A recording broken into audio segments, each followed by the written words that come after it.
je vais essayer de faire une sorte de, comment dire, de panorama assez large, historique et philosophique sur les confusions qu'il y a pu avoir entre l'homme et l'animal et les confusions qu'on observe aujourd'hui et d'essayer de voir d'où viennent ces confusions, d'où le titre de ma communication Anabase animale, catabase humaine, c'est-à-dire élévation de l'animal et abaissement de l'être humain jusqu'à ce que les deux finalement se rejoignent, voire se confondent. Alors, si on parle aujourd'hui de transanimalisme ou de transhumanisme, c'est avant tout pour deux raisons. D'une part, parce qu'on observe une assimilation de l'animal à l'homme, et inversement, qui fait qu'on envisage des améliorations techniques autant sur des animaux que sur des hommes, et d'autre part, une affirmation que les êtres vivants, les plantes, les animaux, les hommes, etc., peuvent être augmentés par la technique, quel qu'il soit, faisant de la technique ou une nécessaire plus-value de l'être, c'est-à-dire une amélioration en vue de la production ou d'une efficacité supérieure, ou une adjonction d'une technique à un être qui finalement ne serait qu'une technique, qu'une machine, c'est-à-dire qu'on adjoint un engrenage à d'autres engrenages. Sur la question du transanimalisme, c'est-à-dire de l'animal augmenté, on observe deux justifications qui résident soit dans une confusion entre l'homme et l'animal qui favorise l'accélération technique des améliorations de ces êtres, soit dans une sorte d'anthropocentrisme exacerbé, illimité, qui fait que l'homme serait une sorte de nouvelle divinité qui dominerait la nature sans aucun frein, sans aucune limite, sans aucune opposition, et de manière omnipotente, faisant des animaux des sortes de machines à produire. Alors la première dynamique que je viens d'évoquer, donc de l'augmentation animale, c'est-à-dire celle de l'anthropomorphisation animale, elle passe par un processus de l'augmentation de l'animal et de l'abaissement de l'homme, c'est le titre de ma communication. Et la seconde dynamique, que je viens aussi d'évoquer, elle passe par l'apogée libérale d'une maîtrise des êtres en vue de cette productivité accrue, par une approche finalement très, très utilitariste, très benthamienne ou millienne des êtres. Alors ces deux approches, on pourrait penser qu'elles sont totalement distinctes, et en réalité, elles sont les deux faces d'une même médaille, les deux faces de l'utilitarisme libéral, qui est au cœur de ces deux mouvements. Peter Singer, James Hughes et autres sont les chantres de cette double approche.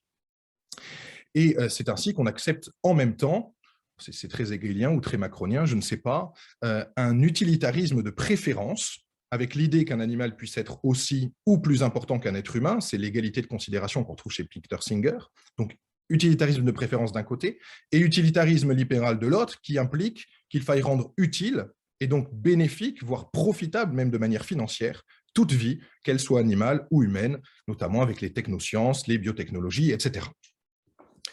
Or, en confondant homme et animal, les deux étant assimilables à des machines, et on va voir d'où vient le point de départ de cette confusion,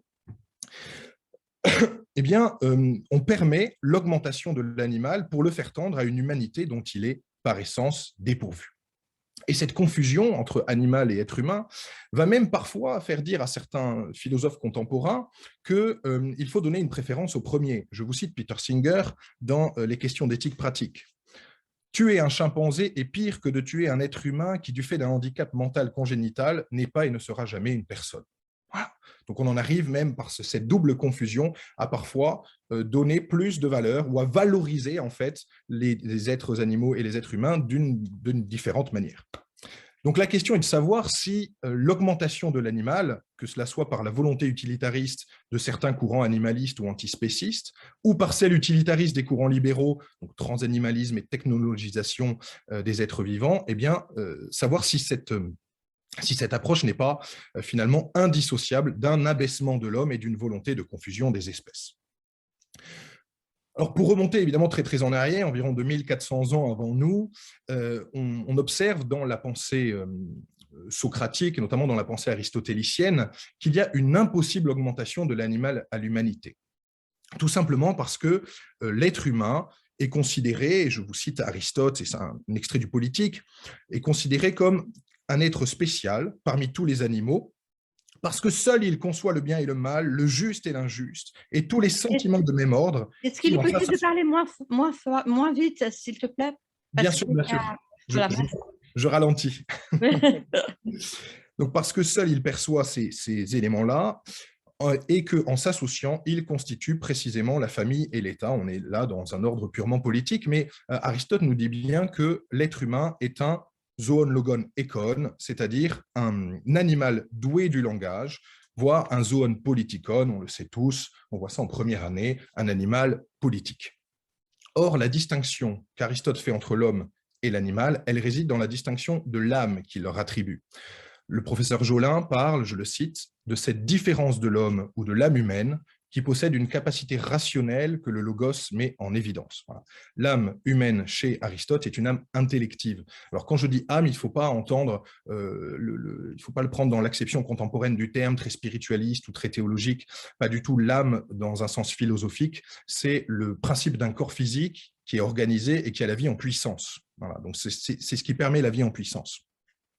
Or, Aristote souligne le fait que l'âme humaine a cette spécificité d'être une âme rationnelle parce qu'elle est douée, elle est dotée d'une capacité d'intelligence spéculative, contrairement à l'âme végétale ou à l'âme animale, qui est la tripartition aristotélicienne très classique. Or, il y a sans doute une méconnaissance de la fonction de l'âme et de ces distinctions de l'âme dans les philosophies contemporaines et post-cartésiennes, comme on le verra par la suite. Alors cette approche, elle est reprise au fil des siècles, évidemment, on la retrouve dans la scolastique médiévale.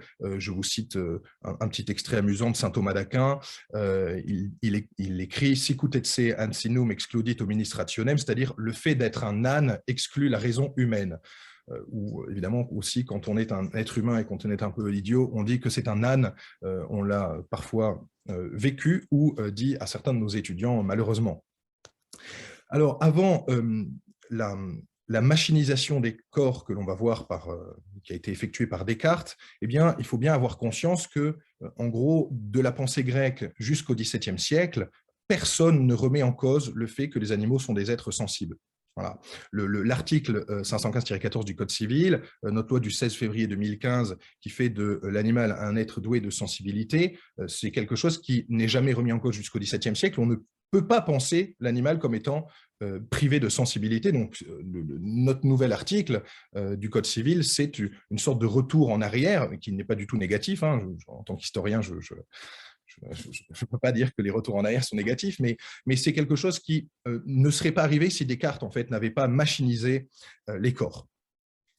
Alors, dès le XVIe siècle, vous voyez, je fais un petit bond dans le temps, dès le XVIe siècle, on a déjà on va dire, les premières approches de confusion entre l'homme et l'animal. On trouve cela chez André Vézal dans un traité qui s'intitule « De la fabrique du corps humain en 7 livres ». André Vézal fait du corps humain une machine fabriquée, une machine animée, et tout au long du XVIe siècle, on aura, dans ce siècle de l'humanisme, des références à cette machinisation du corps. Mais c'est vraiment Descartes qui, avec son traité de l'homme et son discours sur la méthode, dans lequel il prétend que les hommes doivent devenir maîtres et possesseurs de la nature, c'est vraiment Descartes qui va entraîner cette approche machinique des corps, en faisant d'un côté de l'homme une machine dotée d'une âme, les deux étant dissociables, et de l'autre les animaux des machines, mais sans âme. Il fait même de l'âme la raison ou le réceptacle de la sensibilité, et donc c'est lui qui nous dit que les animaux étant dépourvus d'âme, eh bien, ils ne peuvent pas être des êtres sensibles. Et c'est là où on a le basculement. Donc, il y a chez Descartes le double mouvement que je vous expose depuis quelques minutes, qui consiste à affirmer la suprématie de l'homme sur l'animal, l'homme étant doté d'une âme d'après lui et l'animal n'en étant pas doté, donc avec potentiellement une possibilité d'exploitation de l'un par l'autre. Et il y a les prémices de l'assimilation de l'homme à l'animal uniquement d'un point de vue corporel, les deux étant des machines. Voilà, si on extrait l'âme du corps humain, eh bien, le corps humain est alors, au même titre que l'animal, n'est alors qu'une machine. Alors, je rends à César ce qui appartient à César. On retrouve cette thèse de l'animal-machine qu'on attribue à Descartes quelques décennies avant lui dans un traité qui s'appelle l'Antonia Margarita d'un médecin humaniste qui est beaucoup moins connu que Descartes, qui s'appelle Gómez Pereira. Bon, je vous évite je vous épargne la citation, vous la retrouverez dans ma communication écrite, mais on a déjà des prémices en fait, de cette machinisation des corps dès le XVIe siècle. Quelques décennies après Descartes, le second humanisme, hein, la philosophie des Lumières, vient achever la confusion que l'on évoque depuis tout à l'heure, notamment par une volonté de machiniser ou d'affirmer l'être humain comme étant une machine. Je vous donne quelques exemples. Hein. Le baron d'Holbach écrit que l'homme est dans chaque instant de sa vie un instrument passif entre les mains de la nécessité. Diderot parle de l'homme comme étant une machine ou comme étant une horloge. D'Alembert parle de l'homme comme étant un clavecin sensible et animé. Il dit qu'il n'y a en l'homme qu'une seule opération, c'est sentir. Évidemment, ça s'oppose à l'opération intellective, spéculative d'Aristote. On trouve aussi chez Helvétius cette phrase « Nous sommes uniquement ce que nous font les objets qui nous environnent », etc. Et on a aussi le célèbre ouvrage « L'homme-machine » du docteur de Lamétrie, qui est l'ouvrage phare de la machinisation des corps au siècle des Lumières. Alors, on peut se dire, bon, ben, ça s'arrête à l'homme, très bien. Et dans ce cas-là, on abaisse l'homme en faisant finalement qu'une machine, ce que disent les philosophes des Lumières. Mais il y a un ouvrage qui est beaucoup moins célèbre, qui est quand même... Excusez-moi, Monsieur Oui. Boisvelu, je suis vraiment désolée parce que c'est passionnant, mais on aimerait garder une trace de la traduction, sinon elle va devoir arrêter de traduire. Je préfère vous le dire et je redemande à nouveau, Laurence, juste parce qu'en plus, on n'est pas pressé. Donc, je ralentis, c'est ça? Voilà. Je ralentis, très bien. Voilà. Donc, merci. Lamétrie, le docteur de Lamétrie, pardon, je suis navré, le docteur de Lamétrie donc, écrit cet ouvrage « L'homme-machine », dans lequel il explique que finalement, l'homme n'est qu'un corps et dépourvu de toute autre capacité, si ce n'est la capacité que lui donne son être machine. Et il y a un ouvrage à côté de cet homme-machine qui montre bien qu'on a une volonté d'abaisser l'homme au moment de la philosophie des Lumières et une volonté d'élever l'animal et même de surpasser l'animal par rapport à l'homme. Cet ouvrage qui est moins connu du docteur de Lamétrie s'appelle « Les animaux plus que machines ». Donc, il écrit d'abord l'homme-machine et par la suite les animaux plus que machines en considérant que les animaux valent mieux que les êtres humains. Donc, on est vraiment dans cet abaissement de l'animal et cet abaissement de l'être humain, pardon, et cette augmentation de l'animal. Alors, toutes ces réflexions machiniques, mécaniques des êtres ont entraîné évidemment la pensée darwinienne qui fait, je cite Darwin, que l'homme est une machine fort compliquée. Voilà. Au final, dans la théorie de l'évolution, l'être humain serait un animal qui a continué d'être augmenté, continué une sorte d'évolution, de perfectibilité. Nous ne sommes, au fond, que des singes augmentés, que des animaux augmentés, si on suit les grands principes de la théorie darwinienne. Or, cette continuité de réflexion sur la machinisation des corps fait qu'on a, au XIXe siècle, une catabase humaine et une anabase animale qui sont renforcées. Je vous donne quelques exemples. Au milieu du XIXe siècle, vous avez le docteur Tessier qui souligne, je le cite, « Il n'y a pas loin de l'animal-machine à l'homme-machine ». Alfred Weber, aussi philosophe alsacien, rappelle, toujours dans le même siècle, « De l'animal-machine de Descartes à l'homme-machine, il n'y a qu'un pas ». Voilà. Donc l'animal-machine, outre l'abaissement de l'homme au rang de l'animal comme étant finalement tous deux de simples mécanismes biologiques, va entraîner une conception très utilitariste de l'animal, avec pour finalité, dans une dynamique très libérale, d'utiliser l'animal comme un outil de production et de rentabilité. C'est ce que l'on va observer tout au long du XIXe siècle, même du XXe et même du XXIe. Il n'y a qu'à voir l'élevage intensif, les multitudes d'élevages de cages à poules, etc., les traitements que l'on fait aux animaux de production aujourd'hui. Je vous épargne là aussi une multitude de citations que vous retrouverez dans ma communication écrite. Je suis allé consulter les ouvrages de zootechnie, les ouvrages des différents rédigés par les professeurs des différents instituts agronomiques de France, je pense à Émile Bonnement et autres, dans lesquels on parle très régulièrement d'animal amélioré. Alors, on n'est pas encore dans l'animal augmenté et pas dans le transanimalisme, hein, évidemment, mais on parle d'animal amélioré, on répète régulièrement les phrases les propos d'expérimentation animale. Et tout cela, comme si évidemment il était naturel de tirer un profit financier, un profit matériel de cette exploitation animale. Donc vous avez ce côté machinique de l'animal qui est très marqué au XIXe siècle, ce qui évidemment est lié au développement économique que l'on trouve dans ce siècle. Et à l'inverse, exactement en même temps, vous avez aussi des développements sur cette idée que l'animal est peut-être plus parfait que l'être humain. Je vous cite le docteur Maréchal, qui était un homme politique et qui était membre de la Société protectrice des animaux, qui parle de la perfectibilité de l'animal supérieure à celle de l'homme. Je vous le cite. Et cependant, l'animal laisse deviner encore sa supériorité. Dans ce recul auquel il se résout pour nous servir, il montre encore sa puissance, il s'adapte à notre vie, tandis qu'il nous serait impossible de nous adapter à la sienne. Il nous apprend nos langues, contracte nos habitudes, nos goûts, nos vices, etc. Bref, on voit que le XIXe siècle, dans l'explosion finalement économique qui s'adjoint à la machinisation des corps, à la machinisation de l'animal et de l'être humain, accentue en fait cette anabase animale et cette catabase de l'être humain. Or, c'est sans doute là que la confusion règne aujourd'hui, c'est-à-dire dans cette méconnaissance du fait que les courants animalistes procèdent de la même idée originelle que les courants technicistes qui sont favorables aux animaux augmentés et à l'exploitation des animaux, c'est-à-dire que l'origine, c'est la machinisation des êtres.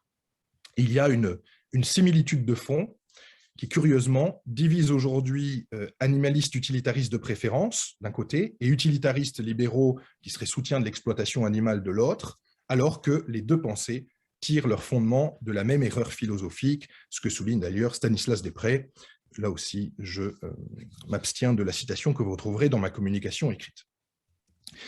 Au XXe et au XXIe siècle, pour se rapprocher de nous et puis des communications qui vont suivre, évidemment, ces siècles ne sont pas exempts de cette confusion et on a vu même une cristallisation de ces deux positions qui sont toutes deux issues de cette idée finalement très cartésienne de l'animal-machine et de l'homme-machine. La première, elle est portée par un utilitarisme anthropocentré, qui vise à augmenter l'animal à des fins technologiques et scientifiques, comme j'ai pu vous l'exposer en début de communication. Et on a beau avoir une charte nationale sur l'éthique de l'expérimentation animale, eh bien, il n'en demeure pas moins que l'utilisation de la technique favorise la puissance et la domination irréfrénée de l'homme sur l'animal, cet animal que l'homme considère comme une machine. C'est en gros ce libéralisme technique qu'évoquait Ellul dans le système technicien. Et la seconde position, que l'on retrouve encore aujourd'hui, vise à augmenter l'animal au rang de l'être humain, comme ça a été le cas notamment dans divers courants totalitaristes et divers courants socialistes, comme l'ont souligné les professeurs Harlock et Sanders à propos du régime nazi, quand ils évoquent le fait que le régime souhaite hausser et rehausser moralement les animaux, s'identifier à eux, pour animaliser les êtres humains. Donc on est véritablement là dans ce double mouvement d'abaissement de l'homme et de rehaussement de l'animal.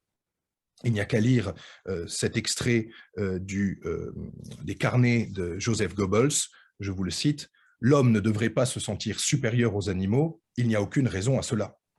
L'homme croit que lui seul a l'intelligence, a une âme, a le pouvoir de parler, mais l'animal ne détient-il pas non plus tout cela ?